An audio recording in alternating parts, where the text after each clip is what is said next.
Lucky Lefty podcast. The Onora boys are in the building late night. But hey, even after all of the airport mayhem on a Sunday, Left said, I got to talk to the people. I got to talk to the people about Notre Dame's 58-7 victory. That's Now, right. we both predicted that Pitt would get to double digits. That is also right. First of all, let me get the intro out. Brought to you by Onora Whiskey, OnoraWhiskey.com. That premium American whiskey, OnoraWhiskey.com. And if you drink, by all means, make sure you do so Responsibly. CFB Nation, presented by Twisted Tea. Hey, Hey. just twist them up, twisted up, been up, twisting it. And make sure you go to YouTube, smash the like button, subscribe, hit the notification bell. But most of all, leave your comments, man, because we respond to all. You guys were great on the show Friday. The chat was lit, made the show absolutely phenomenal. And then the comments afterwards were still rolling in. So we appreciate you guys. Audio edibles every day. Apple Podcast, Spotify. It's the Lucky Lefty podcast. You already know. We spin it different. Now, if you remember Friday's show, if you remember before we left, I said, hey, just so I let you know, the post-game show is going to be a very happy post-game show. That's right. I said all three quarterbacks are going to play. We're going to see some big plays, defensively, offensively, and special teams. I said that. And Notre Dame gave it all to us. So, hey, it's a happy post-game show. Happy post-game show. Before that, my guy Left. That was your best game yet, bro. I recorded it because it was on at the same time as the Notre Dame game. Yeah, I appreciate that. I recorded it. I didn't realize it was like that good of a game too, with both teams being 6-2. Yeah. And then adding a rivalry to it, I was like, yo. It was still something. Coach Martin hadn't won there in a couple of years, you know? Yeah. I was like, yo, this ended up being my boy's best performance and a pretty good game. Yeah, not bad, man. Hopefully keep stacking it up, man. You know, it was pretty cool to just get a chance to interview Coach Martin, and he was my coach. So kind of comes full circle with things.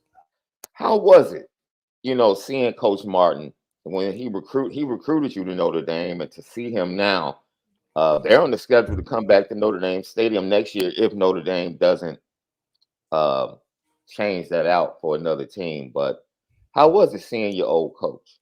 Oh man, it was great. I mean, he is who I committed to. Still, man, he's straight football. He loves calling plays. He loves just the grit of it, and he hasn't changed, man. He's still intense every day. I can tell his team loves to play for him, and he's always been a really smart coach, man. He just knows how to win with what he's got, and he doesn't take any excuses, and you can appreciate that about a coach who, even for himself, he'll be honest and stuff. He said, yeah, we got our ass kicked, or yeah, we did some ass kicking, you know what I mean? So pretty refreshing. And then to see Coach Welsh, who's been with him for 17 years, man, finally get the OC opportunity, and he's doing a lot of big things, man. So two guys that know what they're doing, and it's good to see their program really consistent how they are. Yo, we're going to go ahead. We're going to fly through this. Go over the 3 keys, give you the grades. We have a fantastic week. I think Cam McDaniel is going to join us Monday, Tuesday, because we got to talk about these soft tissue injuries that keep piling up, especially at the wide receiver position. Cam's going to talk about that. And then Wednesday, LL Nation, the one and the only Corey Minor. There we go.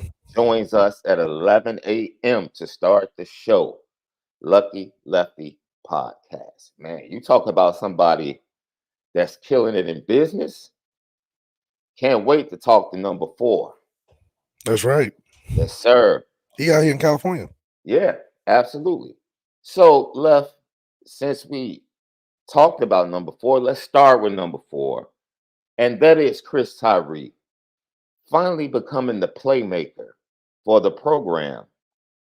Last week against USC, another big catch, going back to the Duke game. Just talk about his maturation and what you're seeing from him, not only in special teams, but as that slot wide receiver. Well, it was good to see a special teams touchdown on the punt side of things. I think we've always stressed that we need to put our best player back there that can actually make a play and not just field punts. And he made a really, it looked like CJ Sanders back there almost, I mean, they all look alike. So that kind of dynamic ability needs to be used obviously more and in different ways to get him the football. And I think, with the games that we have, we can explore how to do that. And then at this point, you just want to figure out what you want to do moving forward with who you got, maybe younger or whatever the case may be, because you're just preparing for, a bowl game or whatever may come of it. I don't know if I think we'll get into a New Year's Six bowl. I'm pretty sure if we, win out. So for us, preparing for that, and then with everything changing, I think it's important to identify who are the guys that's going to continue to ride with you. And Marcus Freeman should have more conversations with guys like he does the quarterback about the future of them being there and what they're trying to do with that.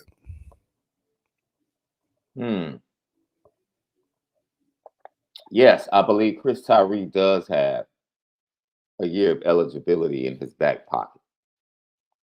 And I think he would actually be much better next year. Yeah. As a slot receiver. Marty Biaggi, your guy. That's right. A lot of hits from the Notre Dame fan base. And it wasn't fair because, what Coach Mason did last year, that's a high bar. Special. That's a high bar for special teams.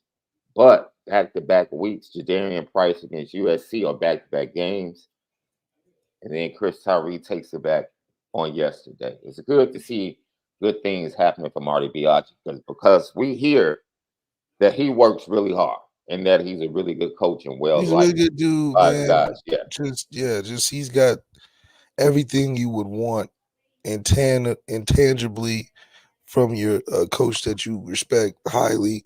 And for him, I mean, he does a great job of being consistent, and always trying to speak positivity into you, always trying to elevate, try to pull you into his office and, hey, let me show you this, try to get into your life a little bit. So he's always been relatable. And I think that helps when you're running a special teams unit because it's a different type of feel than an offense or defense when you're talking about what's required in that one or two play instance. And I think to be relatable and guys rally around that, he's a good fit for that. And I think it'll grow over time to be better. Maybe not strike like how Mason did, but that was top in the country at that point. For 1 year, for 1 year. Yeah. So let's stick to the offense. 2 Sam Hartman interceptions early. I'm not about to sit here and place blame. They can't happen. Just can't happen. And, when you're going in to score early. Notre Dame should have put up 70. It should have been an old school Lou Holtz. And it's something we said. But let's go over your 3 keys. You talked about scoring early. You talked about keeping Pitt down, stepping on their neck. And then you also talked about not making mistakes. How do you think everything turned out? Well, when you score 58 points and the team scores 7, you pretty much hit a lot of the points that we were trying to make in terms of keys. Yeah. We were going against a team that We know we were going to be favored for, and we looked how we were supposed to look against the team we were favored for. So Mm-hmm. I think that on that aspect, yeah, I think you mentioned them having good secondary. Well, Sam Hartman proved you right. But unfortunately, the secondary can't win the game for you. Mm-mm. And we got so much going on. It's just hard for a team that's not doing well to, accommodate all of that. I agree. Now, one of the things I said that turned out to be true, I said, yo, Pat Narduzzi is going to have this team ready to play hard. They're going to play hard at the start of this game. And they did. They gave Notre Dame a lot of trouble. Notre Dame really wasn't able to establish the run early. Oh, snap, what you drinking? A little red? Okay, okay, okay. Just a little red. My brother had a little Riesling earlier Okay, that's not with bad. like a little pineapple joint. Yeah, that's right. That's And right. I don't know, we'll talk about this at the break when we switch over. Action Bronson, by the way, fans, has a very good food podcast. Okay, a You got to food watch it, Left. podcast. You know he's a chef. Yeah, He's wow. actually a chef. You can podcast food. That's new. He goes to restaurants. He just left LA. That was the episode I watched today. Got He it. just left it. It's a Thai joint in Sherman Oaks that we got to hit when I come out there. Oh, he put us on, huh? Yo, the joint is literally in the alley, bro. The tables are in the alley. Oh, I thought you was gonna say it had a nice ambiance. No, but it works though. Oh, okay. It works. But anyway, let's get back to Notre Dame and this offense. They weren't able to establish. We said Pitt would play hard, but we also said Pitt had absolutely nothing physically to hold up against Notre Dame. They just did.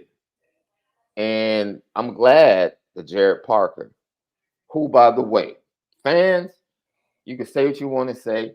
That's fine. Pitt really never stopped Notre Dame. Let's be honest. The 2 interceptions, that's not on Jared Parker. Jared Parker called a game where Notre Dame should have put up close to 50 points offensively. I I can nitpick, but I'm like, man, if you call a game and you put up 50 points, what do you want me to say? Exactly. What do you want me to say? So there was a point though where I'm sitting here and I'm like, oh my word, man. Some of his calls, I'll give you a perfect example. This is what I don't understand.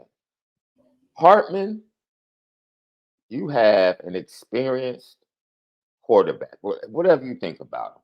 You think he's tier 1, 2, 3, 4? I don't care. You have an offense where on fourth down, you come to the line of scrimmage with 4 wide.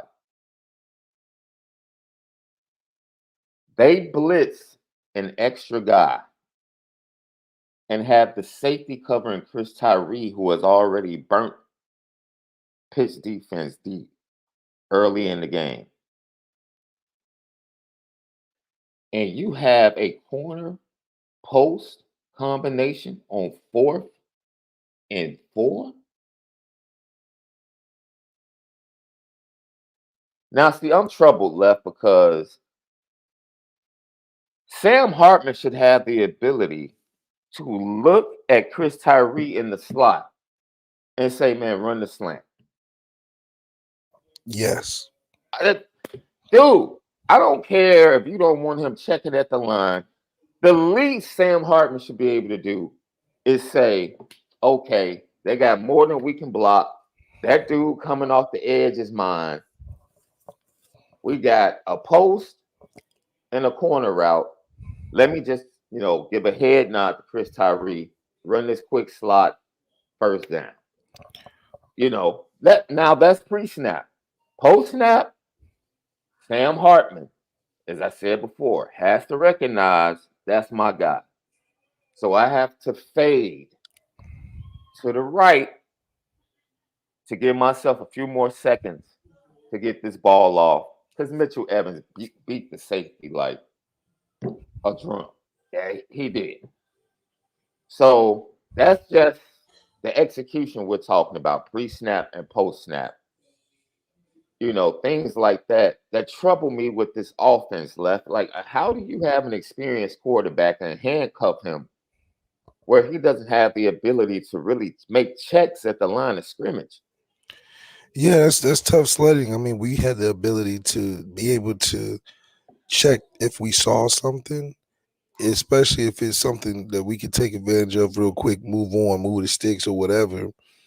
To not give a guy that's a 6-year, 5th-year guy that has passed over 12,000 yards, the ability to see something that, like we've said, he's played 50-plus games. He's seen just about everything you can see. It'd be different if it was Kenny Minchie. You're like, all right, Kenny, just run it because we need you to just stack plays for us. We don't need you overthinking, outthinking everybody, so just stack plays will get you your shots. A guy like Sam Hartman, because this is an anomaly year, the year in terms of the playoffs is not in reach as of right now. So you just got to put yourself in a position of how can I get the most out of Sam Hartman for tape for next year, especially if I'm building my own offense or whatever the case may be. So for Sam, it's just conversations that you should have during the week. Okay, Sam, if you're comfortable, you see this, you have the experience to be able to communicate that to an experienced Chris Tyree for at least. Maybe you don't have to do it. It's maybe the checks that you're making pre-snap aren't always for everybody. Maybe it's just checks when you see something for Chris Tyree. So there's always a way to get that implemented into the offense, but to be unwilling to do it at all it's like, for what? What are y'all waiting for? What are you? We not in the playoffs. We not in a conference championship. We done played the games pretty much that the season was bent on, essentially. Yeah. So if anything, you should be coaching as if you're not coming back and you're, putting on the resume for everybody else to see, which I think you did a good job this week. But Pitt is the Pitts. Pitt is worse than I thought. Yeah. You know how okay, I watched them the last 2 games. They beat Louisville. How in the world? Hey, man, I have no clue how this team beat Louisville. None. I know Jawar Johnson was hurt. The leading rush in the ACC, but still.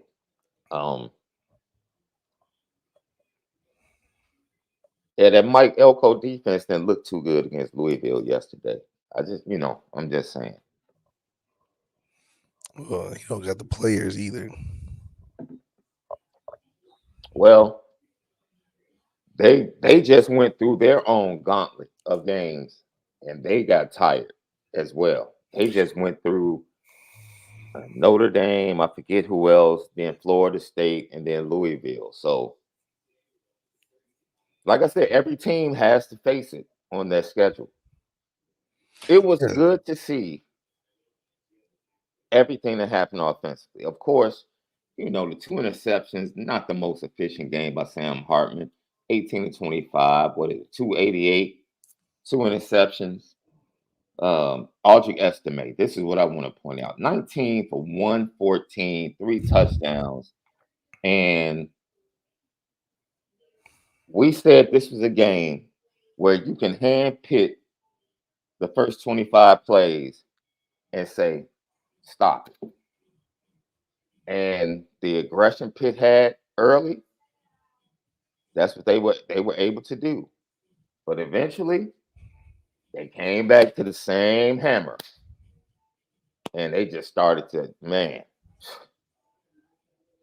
they started to break and take the soul of that Pitt team and that Pitt defense. Well, I think it was just something of coming out of a bye week. We were just antsy to put it on a team, especially coming home to our place.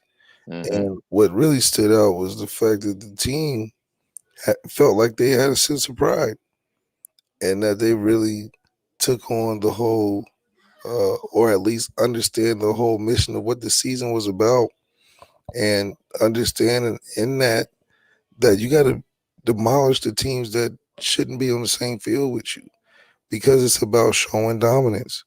I think that's why it's been Georgia for as long as it's been, because they show dominance consistently against good teams, bad teams, um, in all circumstances. So I do believe that for us, we're just gonna have to make the right steps in getting towards what matters to us the most. It's a 2-point game, 7 minutes left. Lakers and Kings left. Just in case you wanted to know. What is LeBron gonna pull off this time? He struggled. He was having a really tough night. But Bron to do something in the fourth quarter. He's only playing, 29 minutes now? That's good for him. He just trying to get to his sons, that's all.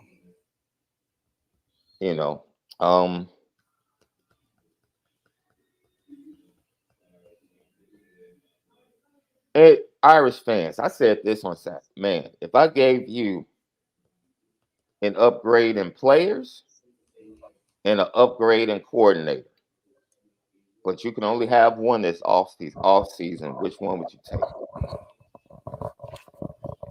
Any player? I'm just saying. If I gave you, I would take Tyson Ford.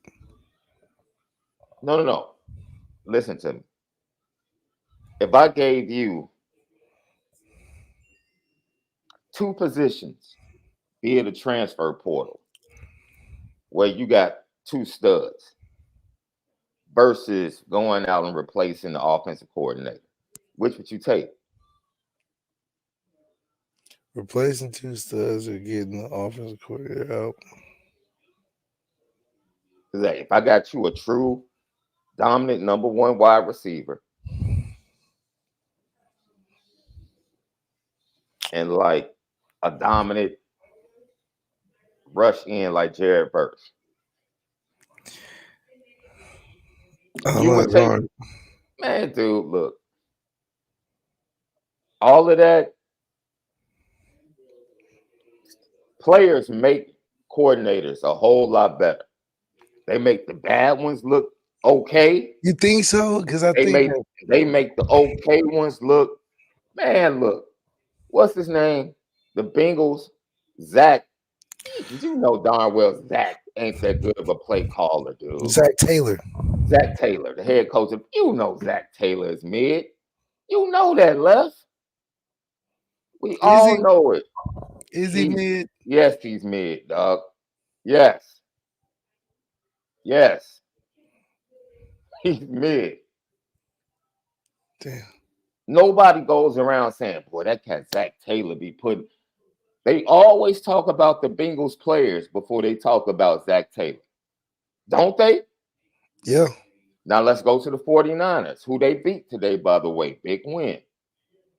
They always talk about the head coach, and he has a bunch of all-pros. A bunch of them. But the first person they talk about is the head coach and the play caller. If you're an elite play caller, the same thing with John Elway and the Broncos, his father. They always talked about him as a play caller, even though he had great players. Dude, if you're an elite play caller, they don't talk about you, no matter who you have. But great players can elevate coordinators that might not be as good. All I'm saying is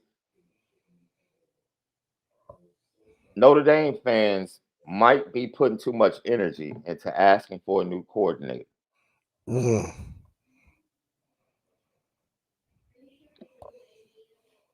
mean, that's where we at with it. Notre Dame more than likely runs the table.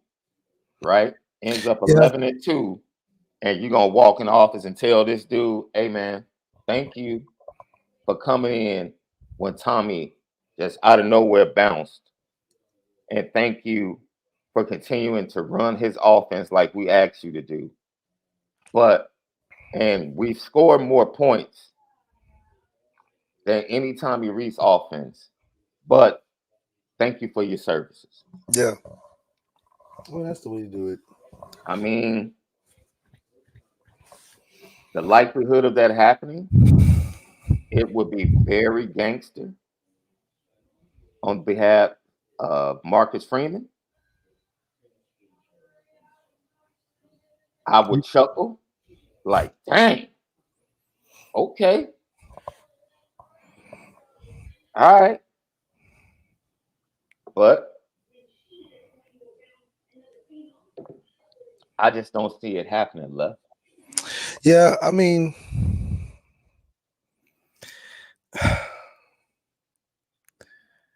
anything is possible. That's just how you have to look at it. Anything is possible. That's true. But I do think that, you know, Jared Parker should feel like this was more of an opportunity than it is something that he was quote unquote qualified for. You know, you can't tell me that he wasn't surprised just as Marcus Freeman Yeah. after the coaches that he saw Marcus Freeman go after. And it wasn't him at any point to think that once he got it, that, you know, anything has changed from that original thought. Because at the end of the day, you're just a part of the team that is continuing what we already had. It's like the teacher and a substitute teacher. You're gonna run what the teacher was running in the class. Yeah. She's just not there, but you are the substitute. Hmm. So you still gotta pass out the work and all of that. So that's where I'm at with it. I think, and Marcus Freeman knowing where he is and how important this program is and his legacy upon this program and what he's up against, he shouldn't be afraid to talk to anybody and have that conversation like he does to the quarterbacks, because this is not an emotional based thing. And Jared Parker, I think if he was able to be told that, he would get picked up somewhere else, probably in a better advantageous position, Hmm. because he went to Notre Dame and got us, got us right. Yeah. Somebody said the last few games, the interceptions are they because of the freshman wide receivers? Sam Hartman has made some bad decisions the last two games. Like, people wanted to jump on Rico for that first interception against Louisville. Before we started talking about Rico fighting for the ball, it's a bad throw. It's a bad throw. It's a bad throw.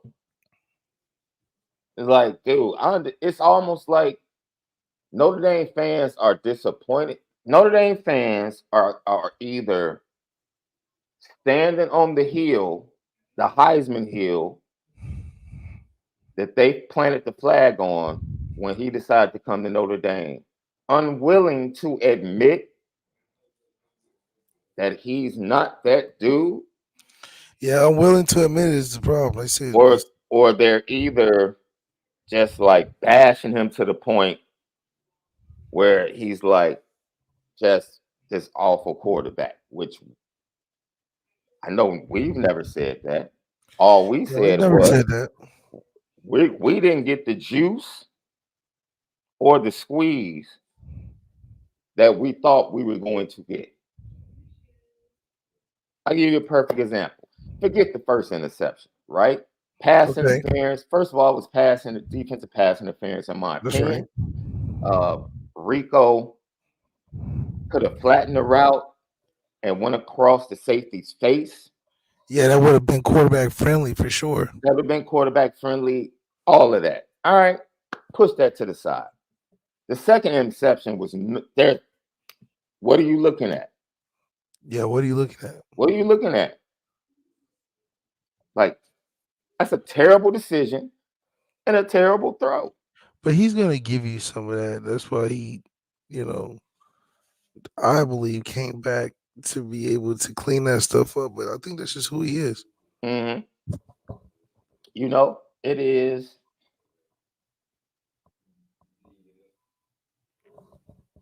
um, it is what it is. It You is, yeah. know, that's what makes him below the top-notch quarterback.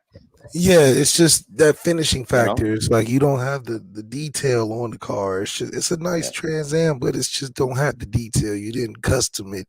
You didn't put the all the stuff in that's involved to make it elite. Yeah, but yeah, on a bare foundation, you got some stuff that we can do with.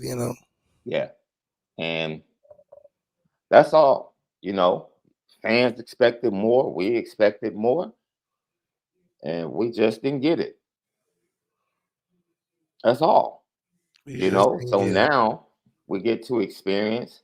You know, with who he is, he can win the rest of the games in a bowl game. But Very heck, with, capable. Very yo, capable. Ian Book did that.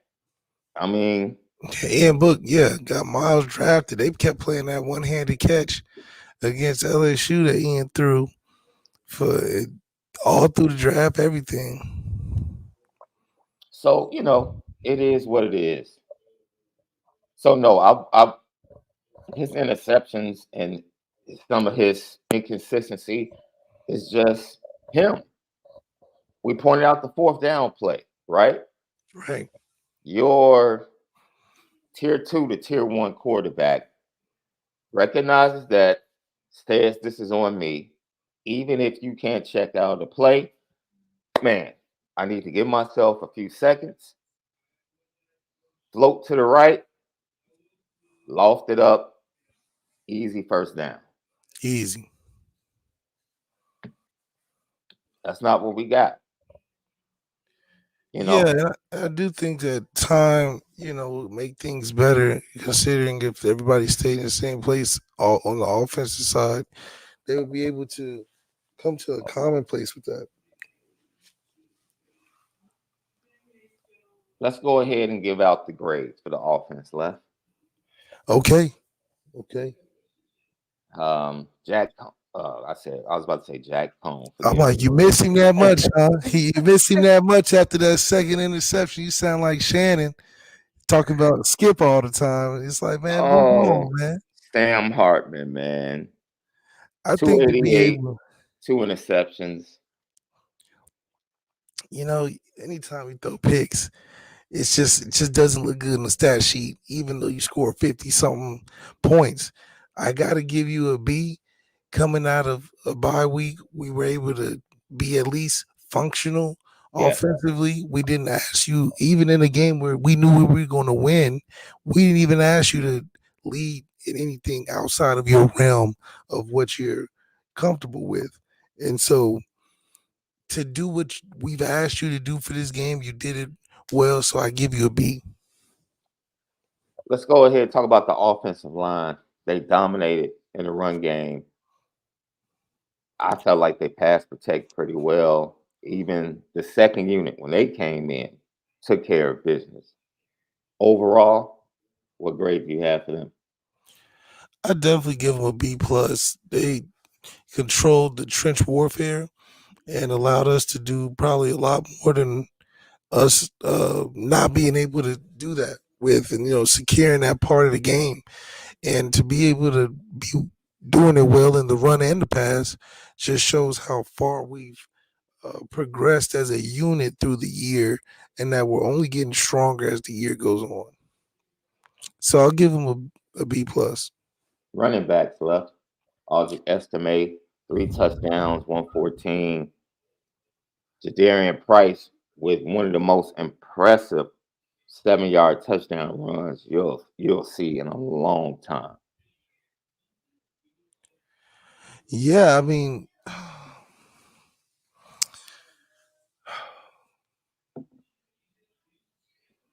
what would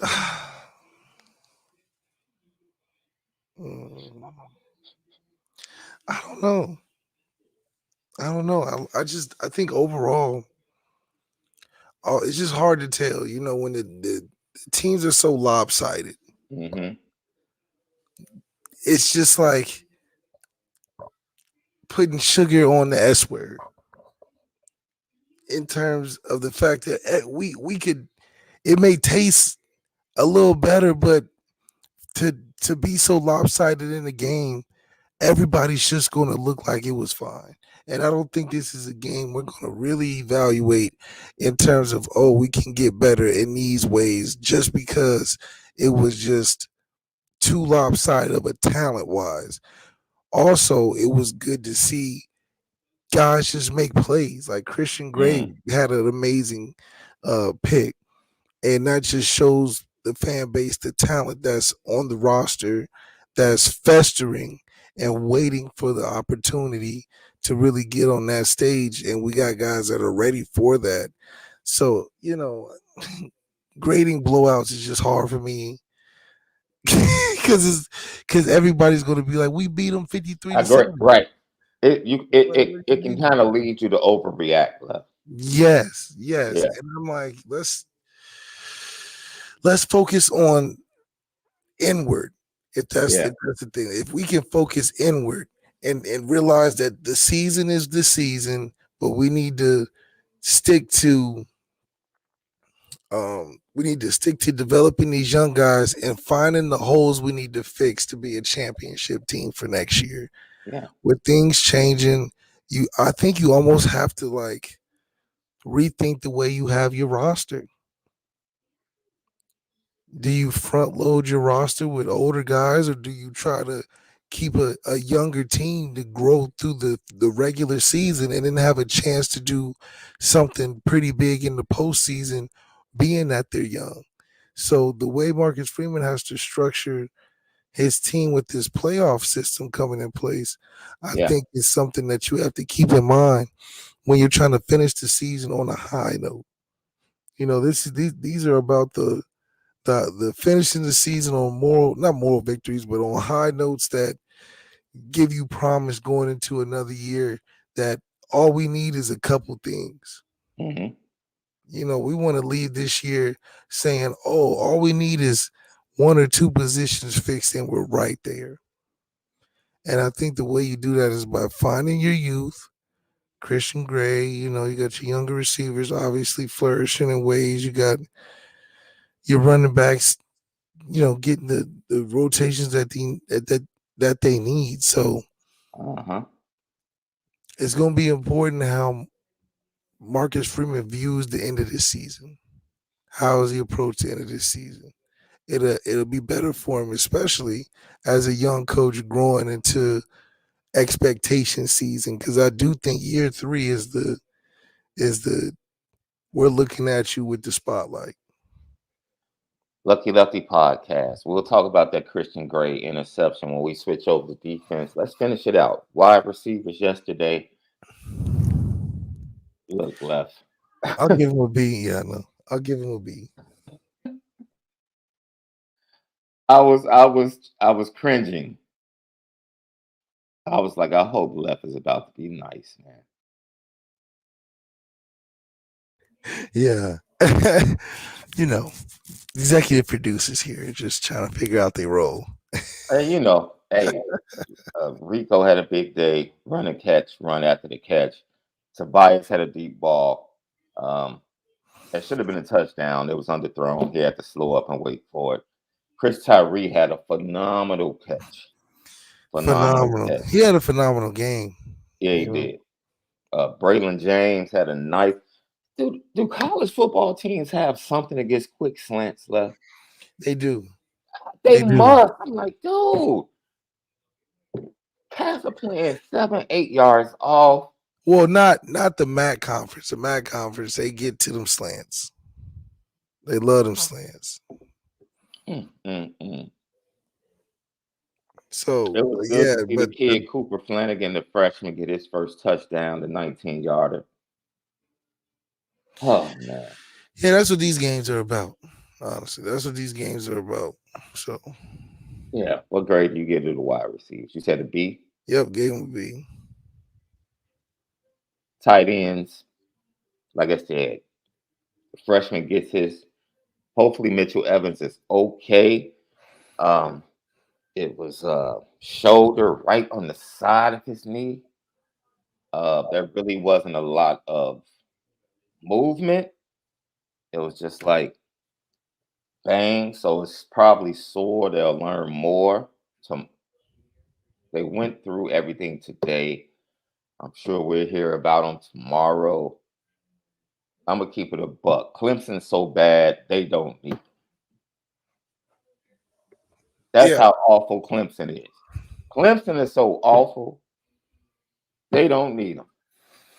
And please be on with us tomorrow morning. I got 2 clips of Dabo Sweeney that we're gonna have a lot of fun with tomorrow morning. that's right. That's right. Yeah, we're about to have a lot of fun. We're about to go from God To NIL. from God to the NIL. This man Dabo losing touch with reality, man. We're going from God to the NIL to getting he need having to, too many people that's on right. the bus and letting them off.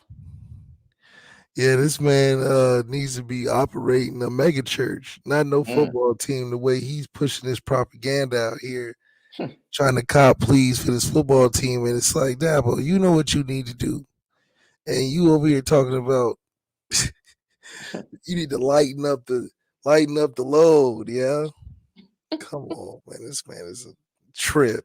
When has anybody ever said they need to do that? When has anybody ever said they need to do that? It's funny how when you faced with tough adversity and you don't have generational quarterbacks that you just call him Michael Jordan and Larry Bird. What did I tell you about great talent and how they make coaches look left? Didn't I just tell you this? Yeah, he had some classic speeches when he had Michael Jordan on his team and how they everything is because of some spiritual factor. No, you had a generational talented quarterback and you ate off of that. Dude. And as soon as you didn't have it, you looked like no different than anybody else. As a Chicago Bulls fan, it used to be funny when people would be astonished. Like, I'm just amazed at how, when the Bulls struggle or they fall behind, how Phil Jackson just crosses his leg on the bench and is just able to let them figure it out. Are you kidding me? This dude has Scotty, Dennis Rodman, and Mike. What does he need to say? Or let's fast forward to the Lakers. He has Shaq and Kobe. Figure it out. You see that? You see that clip where Mike Brown was talking about when LeBron was 21 and they was in that playoff situation, and he was like, Y'all, first of I all, was young relax. Too. Nobody's disrespecting Phil Jackson. That's right. Nobody said he wasn't a great coach or the greatest. I just said, I didn't even say anything about Phil. People be over the top, left. I said, I'm amazed when people in the media overreact like, oh my God, that's such a great thing that you have the patience to just let the 2 best players in the game figure it out. It's the 2 best players in the game. Exactly. That's not like some wizardry, dude.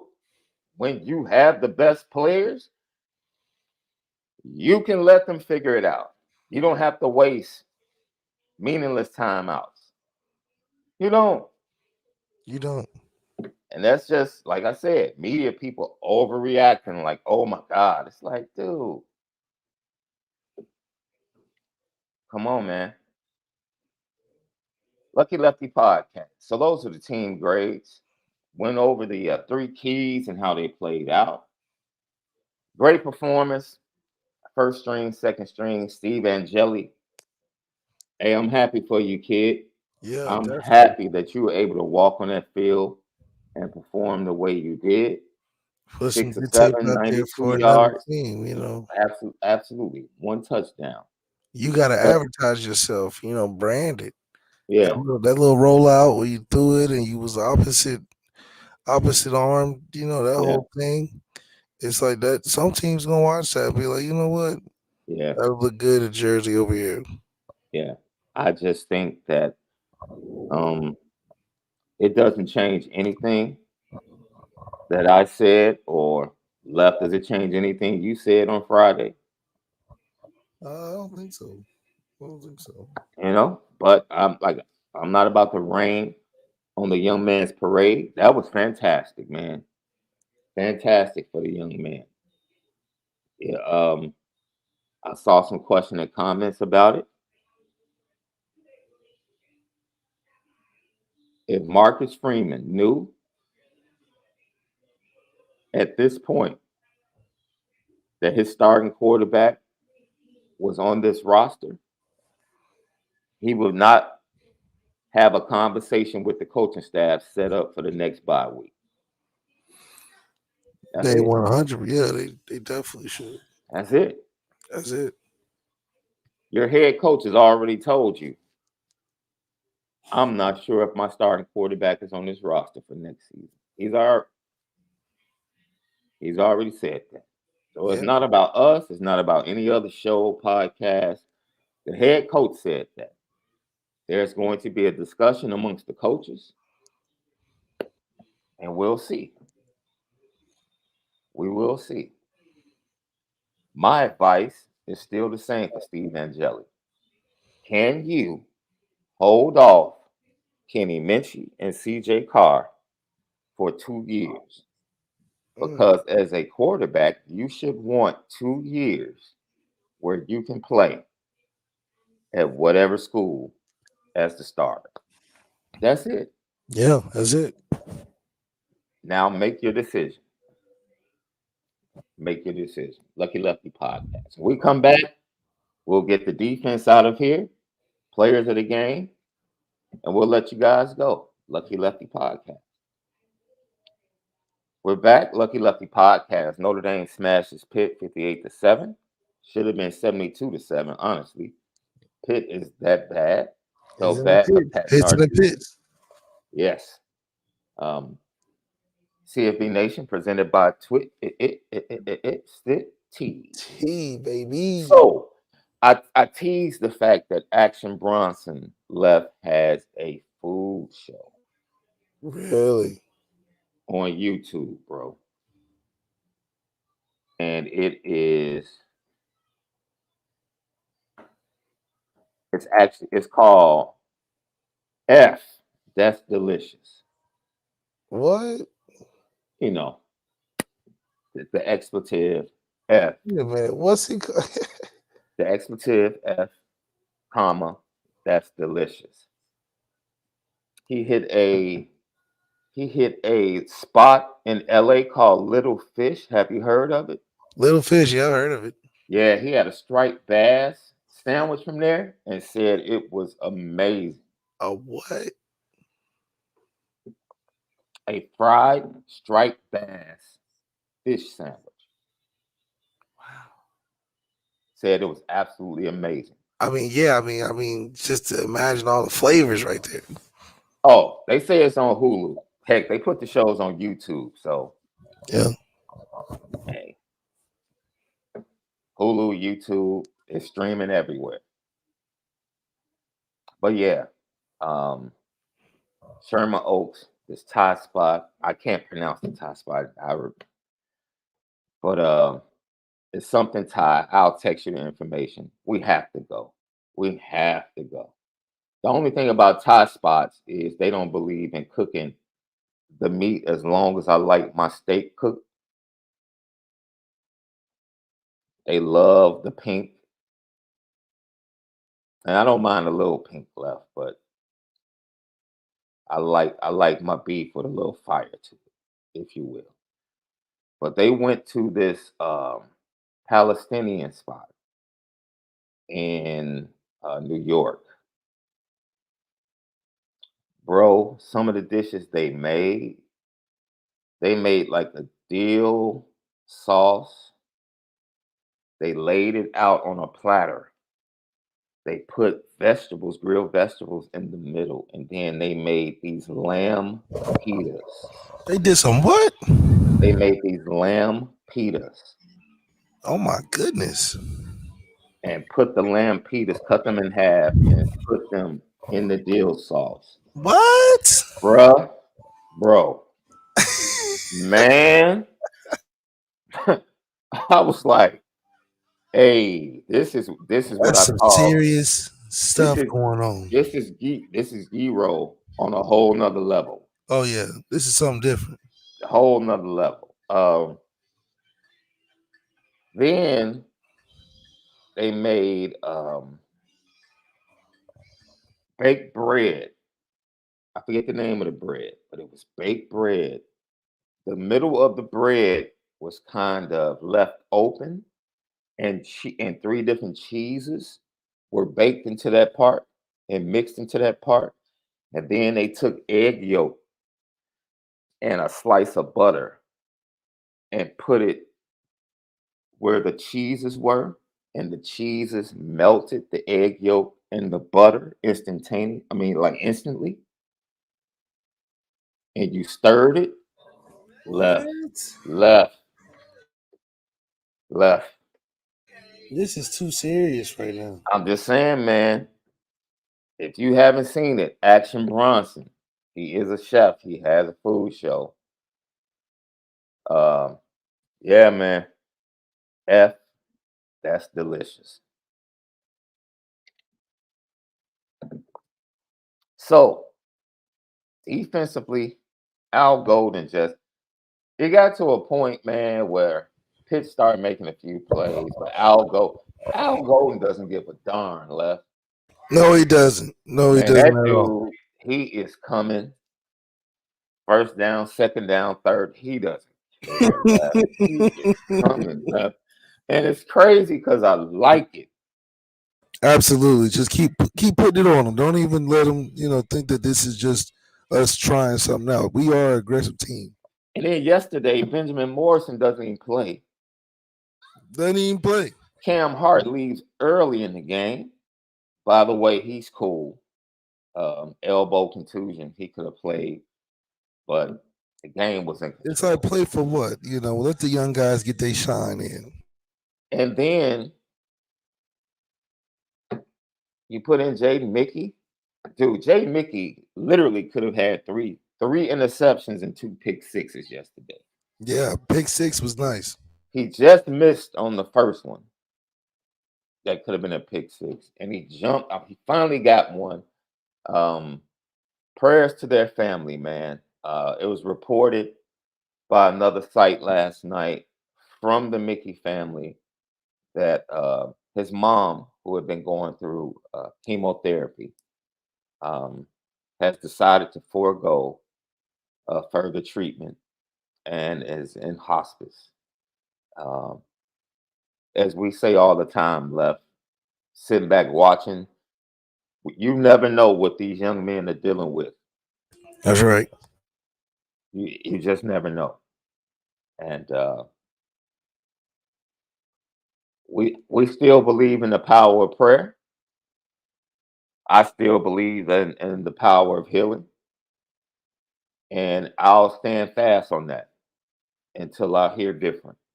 So I'm going to continue to pray for her and pray for the divine healing of God over her body. And I'm going to continue to pray for Jaden Mickey and the rest of the Mickey family in this time. But yeah, you talked about it, Left. First of all, Christian Gray is beloved on the squad. And I saw a lot of people talk about this in the chat because he's a jokester, man. Like he is comfortable in his own skin, very comfortable in his own skin. And that's why he's beloved by everybody in that locker room. That's right. Yo, that one-handed, that through the athleticism. Yeah, just everything that went into it. It just Yeah. made it look really good, and that he looked prepared. and like a Mm-hmm. playmaker. It wasn't like he was in there just getting experience. Mm-hmm. But they jumped him. They were celebrating, but it's about time. Because Christian Gray has probably dropped 2 or 3 interceptions this year. Easily. He's probably dropped 2 or 3. And for him to finally get one and for it to be in that manner and that spectacular, yeah. As he replaces Benjamin Morrison, yeah, dude. Yeah. If you're gonna do it, that's the way you do it. And if Jaden Mickey's gonna get his, that's the way you do it. Pick 6. Just a fantastic day. And that just Al Golden was down his starting corners and kept coming left. Yeah, and that's what you got to do to these teams that shouldn't be on the same field as you. Puts them out the building. But this grows that respect factor in college football that we're going to bully you if you aren't up to the challenge. I think we need to get that edge as a team back. Hmm. I asked this question last week. Uh, has Notre Dame played national championship defense? No, I think we've made too many mistakes. And only comparing it to seeing a national championship defense in Georgia that had, 9 starters on defense go get drafted. So Yeah, that's what the standard is on a yeah, bigger scale. yeah. And if we're up to that, I don't think so. But we're good enough to win some games and be in contention for sure. We're not far away, but we're not there on that expectation level. I will say this, Left, as we get to their grades. Um, Al Golden is either going to be much richer at Notre Dame or much richer in the NFL. It's one or the other. It's one or the other. That's a strong take. Hey, if you're in the NFL and you're like, yo, who's one of the best DCs in college football? Hey, you got to show respect. You have to show. I Yeah, would you take got to. Al Golden in Chicago in a heartbeat. Really? For the Bears, in a heartbeat. Did he coach? Where did he coach at? No, Again, he was at the Bengals. the Bengals. That's what it was. That's what it was. Yeah, he was at Miami and Temple before that. I mean, I would. Are you Al kidding Golden's me? been the saving grace of the season in retrospect, considering how offense has so much fluctuation and volatility and being consistent on the scoreboard. The same people have been there week to week, so there's no reason why half the year so far Hmm. where you become a completely different, inexperienced, type of football team. I blame a lot of that on the quarterback. You got to get your guys going. You got to get your guys right, but also just on where things are headed in college football. Great defensive line yesterday. Howard Cross, Riley Mills, according to PFF, top 6 in quarterback pressures Yeah, from that defensive tackle position. definitely give them an A, The just because. combination yesterday once again. Definitely give them an A, just because I know that's a vital factor to the success. And they did what they do, and so um, to see the defensive line play a great critical role in limiting a team that probably saw the defense line as the weakest unit. I think they stepped up to the challenge and made it look easy.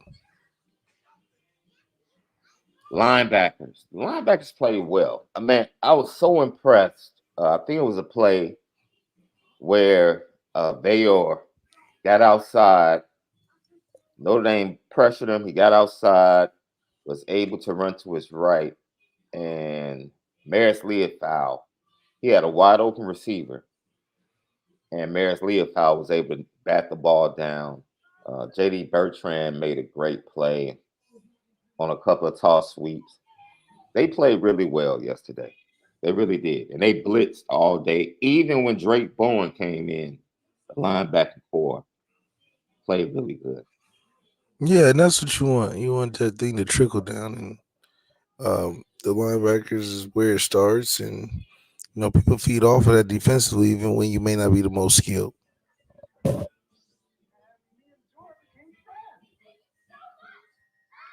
Do I really have to ask this question with that great interception and the pick six from Jaden Mickey?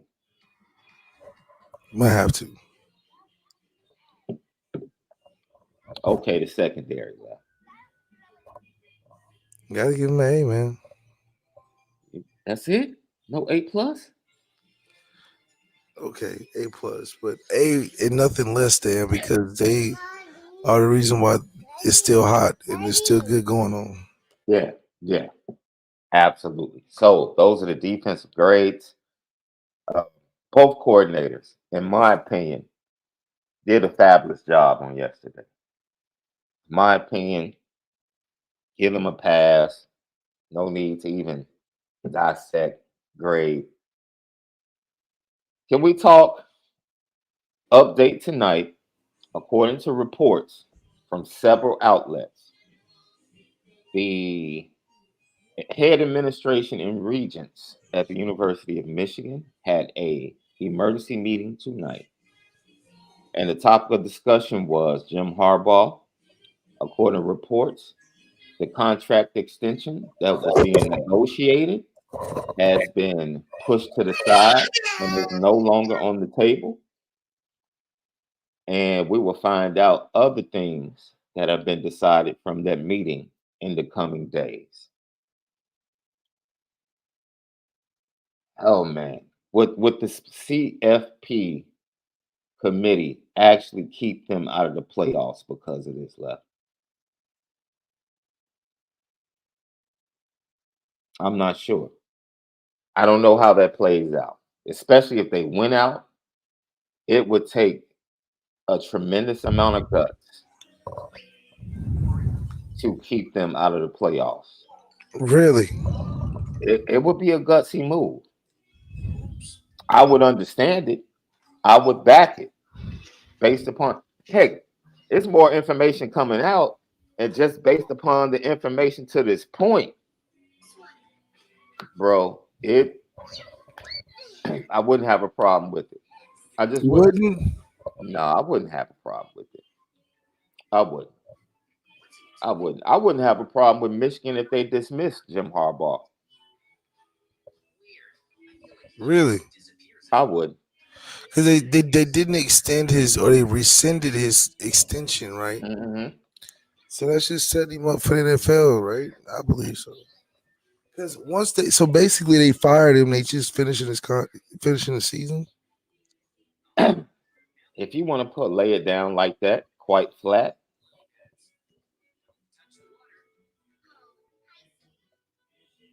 yeah, it could be that way. It could be that way. So, um, left, when great teams or really good teams have questions, they find the answers. Interesting. Georgia found answers without that cat Brock Bowers. Oh yeah, they found a way to win. Carson Beck didn't Last, play bad though either. hey man, we said how would the young quarterback play without his number one target? Hey, there you go. The run game. Just isn't it amazing how their run game has struggled? And as soon as Brock Bowers goes down, all of a sudden their run game kicks right back in. Like I said, man, great teams, really good teams, when they have questions, they find answers. They find answers, man. Oregon, impressive, impressive. They go to Utah and basically just walk up in Utah like, what's up? We're not USC. They dominated from start to finish left. Bo Nix had a heck of a day. Troy Franklin, your boy Bucky Irvin, Jordan James, the whole crew. They walk into Utah and just dominate. Just dominate from start to finish. Washington, back-to-back games against subpar Pac-12 competition look very shaky. Very shaky. The offense got back on track, but they almost gave the game away. And then Stanford had a great fourth down play, tight end wide open, and just flat out drops the ball. Just flat out dropped it. So next week left the showdown in the Coliseum, Washington and USC. Yeah, that's another one. And then USC has to play UCLA too. Hey, after all this talk, USC is 5-1 in the conference.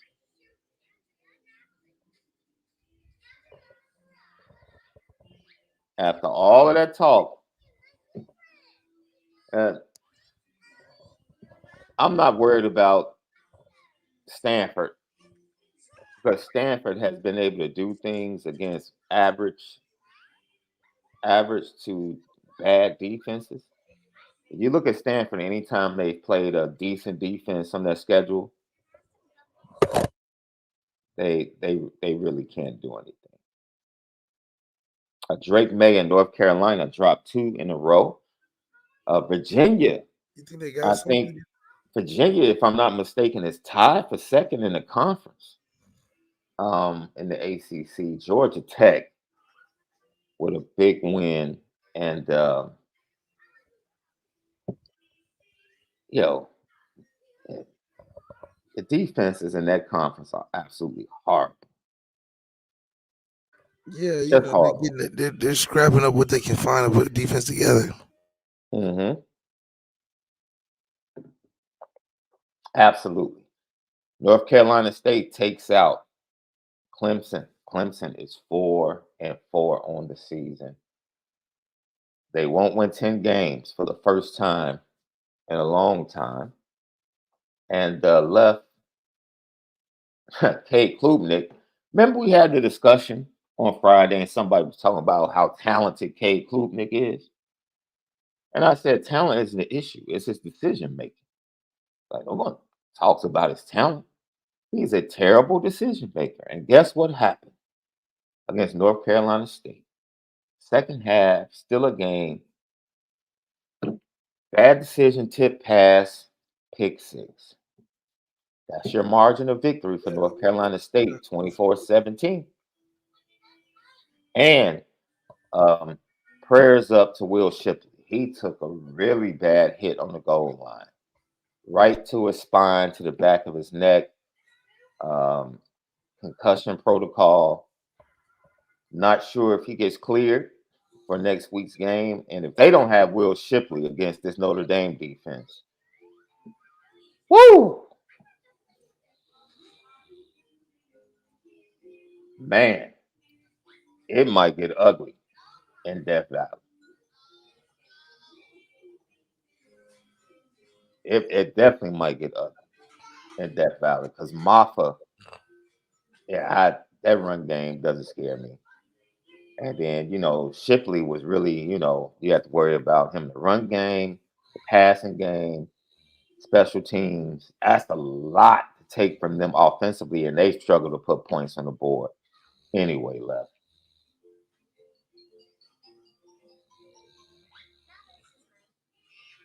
Any other takeaways from the weekend before we get out of here, left?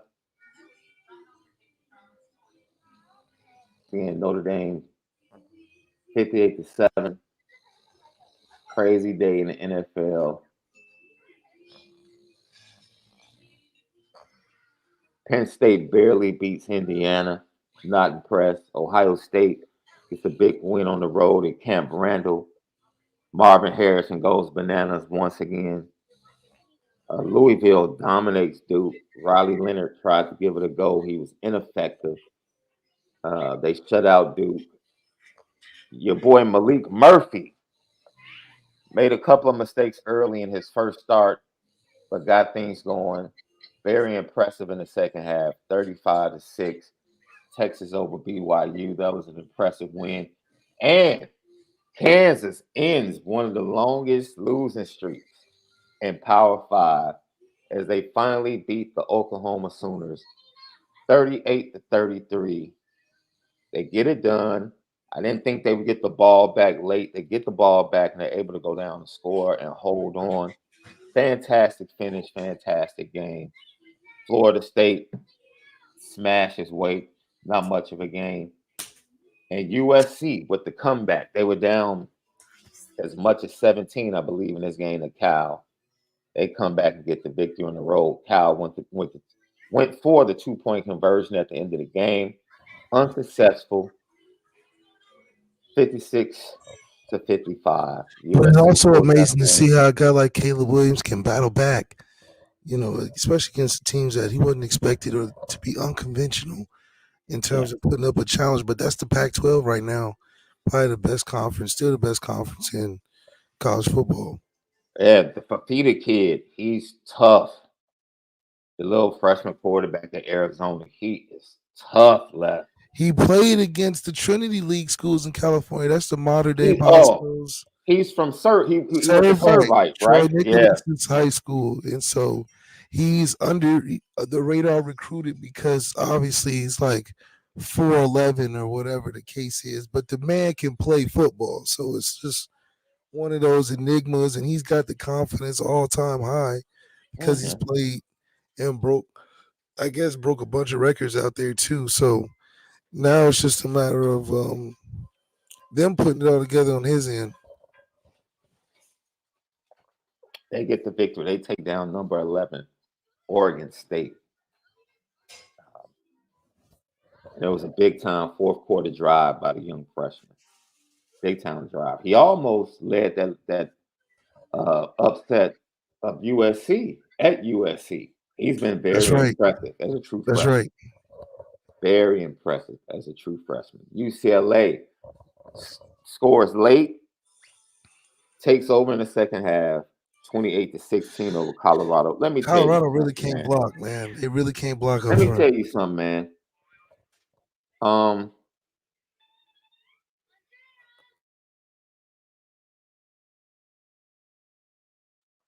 I wouldn't be mad if Shedeur Sanders said something to that right tackle.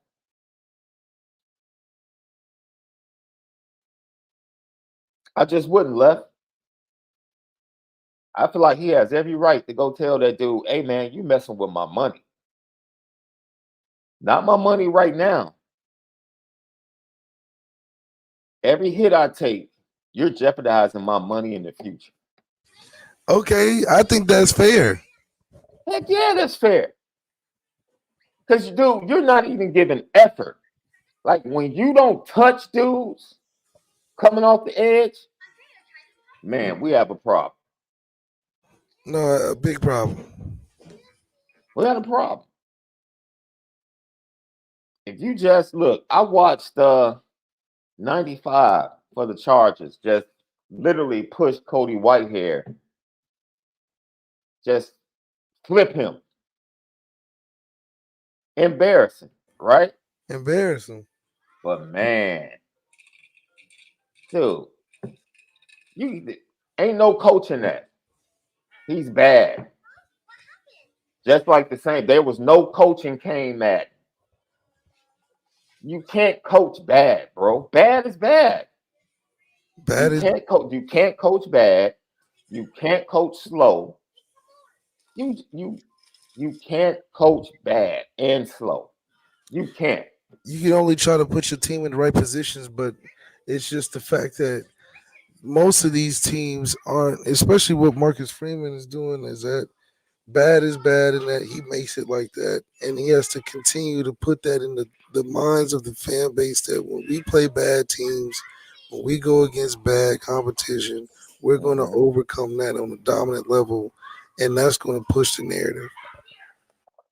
See, Prime went in the press conference last year. He was asked about the situation. And he said, yo, we're going to get some more dudes in here. But I think that's what he expected, though, too. But wait a minute. What's the difference between Prime saying that and Marcus Freeman I telling think telling the media, yeah, we're going to get a transfer quarterback before the season was over last year, and telling his quarterbacks, yeah, y'all might want to look elsewhere. Like, I think dude, the difference is that this is my point, Left. Kids know when they know. We ain't sitting here like rubbing backs. Drew Pine knew it was time for him to go. He knew. Drew Pine like won the sweepstakes to playing quarterback at Notre Dame for a year, and that Man, unlocked a whole and used it to opportunity get to after the Arizona fact. State. Yeah, and got him a great opportunity to at least find another landing spot. And went out there and stunk it up. Well, he had a chance. He had a chance. He had That's a all shot that at Notre matters. He Dame. had a chance. Yeah. He stunk it up. He stunk it up. And as Marcus Freeman has said in his program, they have those conversations with coaches to let players know where they stand on a weekly basis. He's definitely not afraid of doing that. So when he talked to Drew Pine was very aware. That wasn't a surprise. And he was the starting quarterback. Hey, when they told him that Tyler was going to be the starter in the bowl game, he knew that was a wrap. He knew. He knew. Like, you're the starter. You beat Clemson. You beat North Carolina. Yeah, you beat all these teams. But Tyler's the start. He's starting the bowl game. Well, dang. All right. No, Drew Pine needs to put more respect on his own name. Yeah, no, seriously. I mean, at this point, it's on you. It ain't on us anymore. He was worse at Arizona State than he was at Notre Dame. Yeah, I'm sure they're going through a revamp process themselves.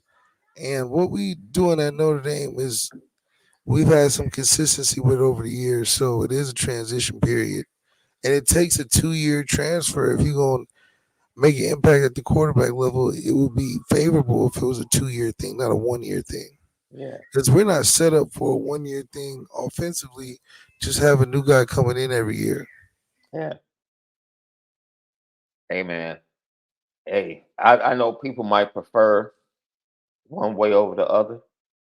I think, man, I appreciate honesty. Tell me to my face how you feel about me. I'm cool. As long as you don't use expletives, I'm straight. If I stink, tell me I stink. I don't care if you tell me through the media. I don't care if you tell me in the office. Let me know. Don't have me out here thinking I'm all right. And really, to yourself, you're thinking, man, this dude is hard.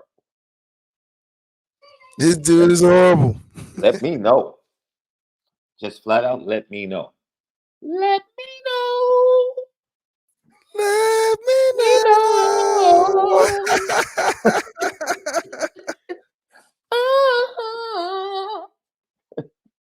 But that's how it's got to be. You know, Marcus Freeman has got to lay down the land, the law of the land, because they're going to lay it down on him if he doesn't come out with these victories like he's supposed to. Man, look, he has to have those conversations. He's going to have the quarterback conversation as he told the media. You know, another conversation he can have, in my opinion, he can tell Jack Kaiser, go ahead, walk across that stage, dog. Go ahead. Go ahead, man. No, we good. We good. So, they say services fulfilled. Thank you for your services. Same thing he told Justin Adamiola. No, hey, appreciate you, man. That's right, because he wanted to come back, right? Yes. Yeah. Hey, man, you've been great. You and your brother. Appreciate you. Great. Yes. You've done everything we've asked. Yeah. Go ahead, find that job. Go get that great job. Yeah. Oh no, that's crazy. Go get that great job, man. I say Because the job here is finished. pretty much. Yes, pretty much. Pretty much. Uh, but Colorado, it's a lot of undisciplined football teams, right? And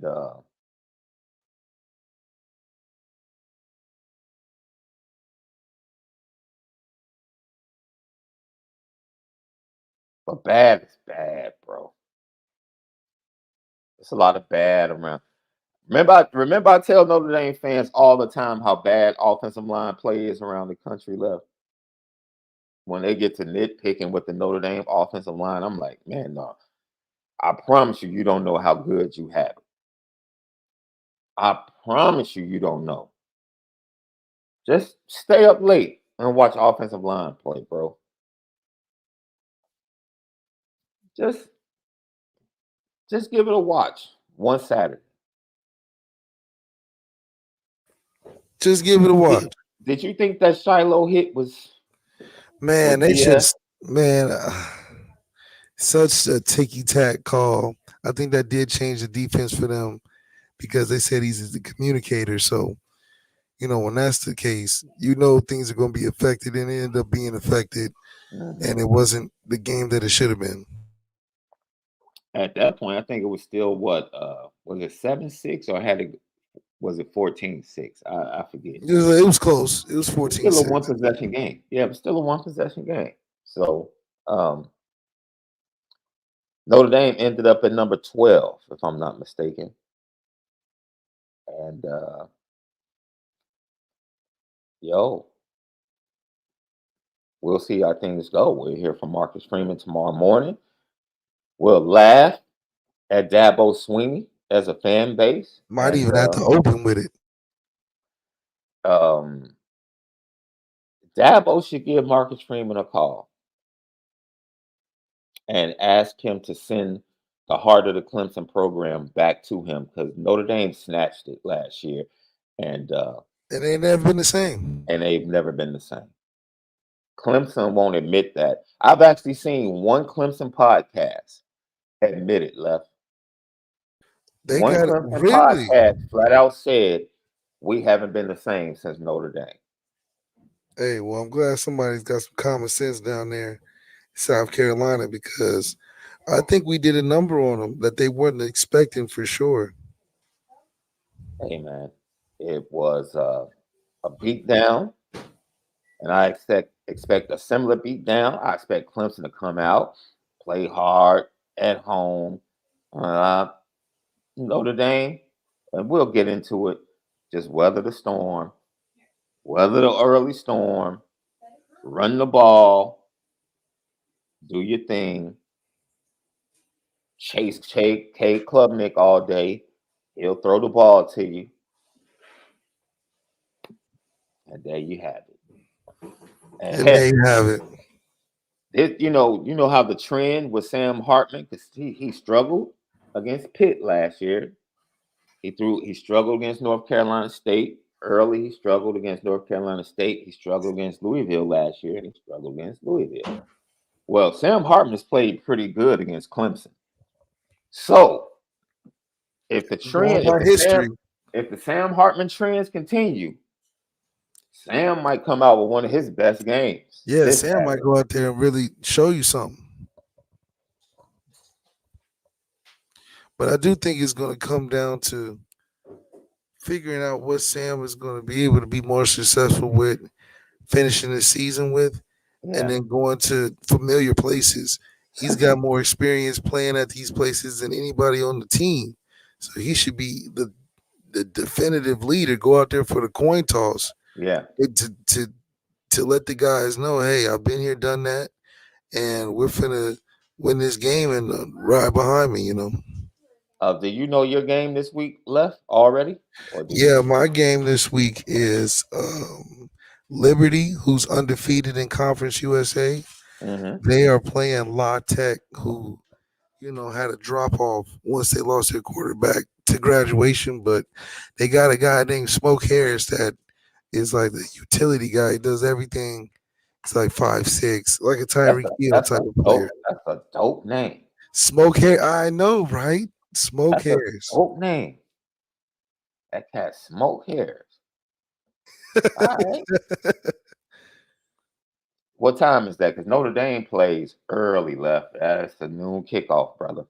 They got Clemson on the noon kickoff. They bumped them from the 2:30. Dude, when Clemson lost, yeah, dude. Oh, so it was definitely more Clemson than us. But Oh yeah. man, that is crazy. Clemson went from prime time to senior citizen early morning breakfast, special time. They might as well put Clemson Thinking, on at 6 a.m. I believe the ACC Huddle, which is the ACC studio show, was supposed to be at Clemson, and I think that's under for reconsideration as well. Wow. You better get on them NIL, stop playing, Dabo. Man, you know, we'll talk about Dabo tomorrow, bro. But um, question: Omar Austin, uh, Bears winning lately? No, they won one game against Las Vegas. Carolina picked up one today. Carolina's messing with my emotions. I'm gonna have a talk with CJ Stroud. He felt like he had to give his boy one today. Come on, man. I don't need the Denver Broncos getting this number one pick. Come on, man. Let's Listen, they're keep not let's doing keep this nothing that they're let's not supposed to be doing over keep there. this plan in order. But shout out to our boy getting his first win. Who? Bryce. Oh, I mean, well deserved. I think Yeah. he's going to be fine. They're going to build around him. So he's got an organization that's for him, not against him, like Arizona and Kyler Murray.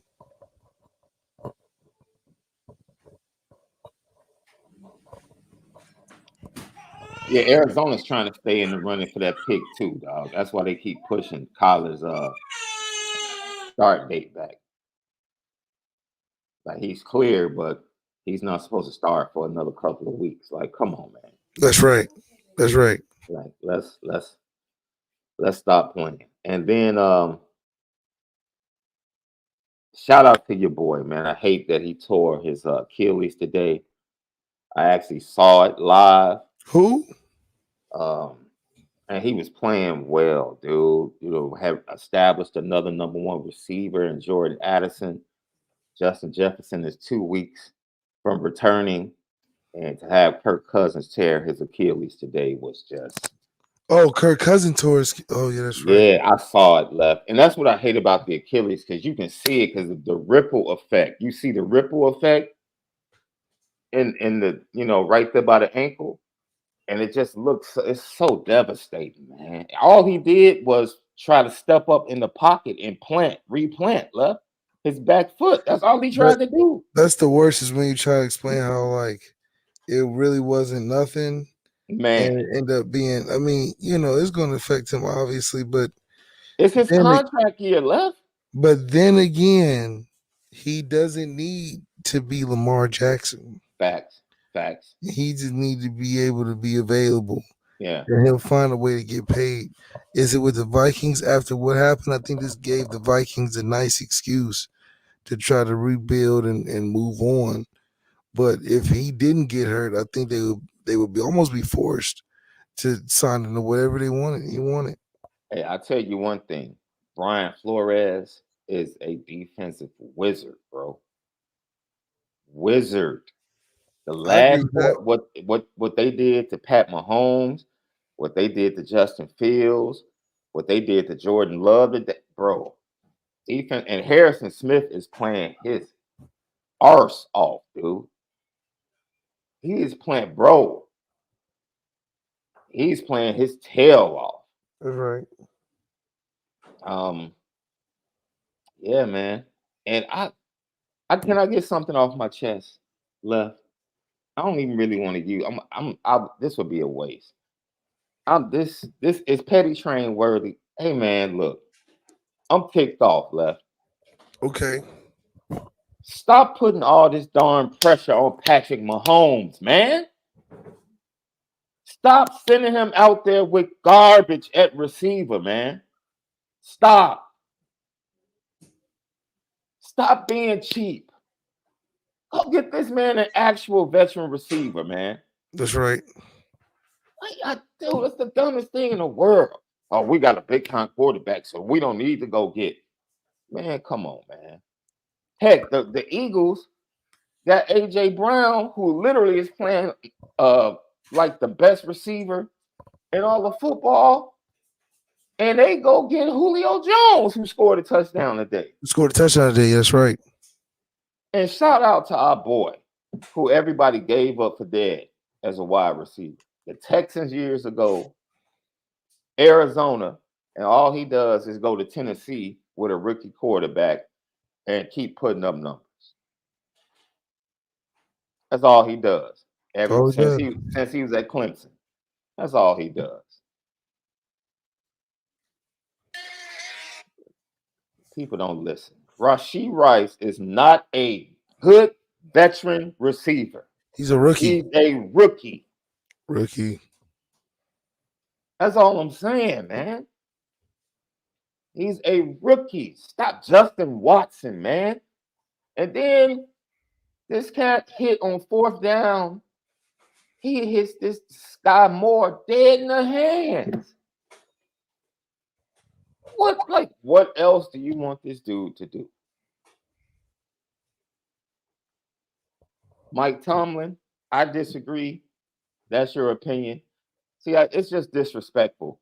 When people do stuff, they never want to give dudes credit. I'll leave it at that. Because if I further the conversation, like I said, Mike Tomlin is a very good coach, man. He is. You don't do what you do in the NFL if you're not good at what you do.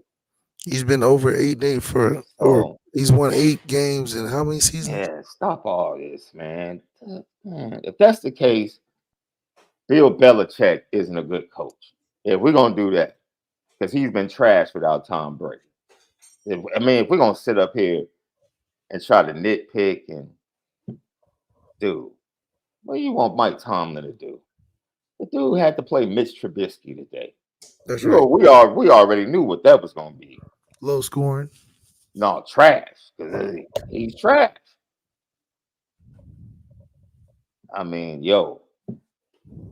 Lucky Lefty podcast, man. Left, get some rest. Tell everybody on the left coast I said, what's up, everybody? Get some rest. We'll be back with you at 11 a.m. tomorrow. And then don't forget, Wednesday at 11 a.m., the one and only Corey Minor, right here on the Lucky Lefty podcast, man. We appreciate you guys. Make sure you spend it different.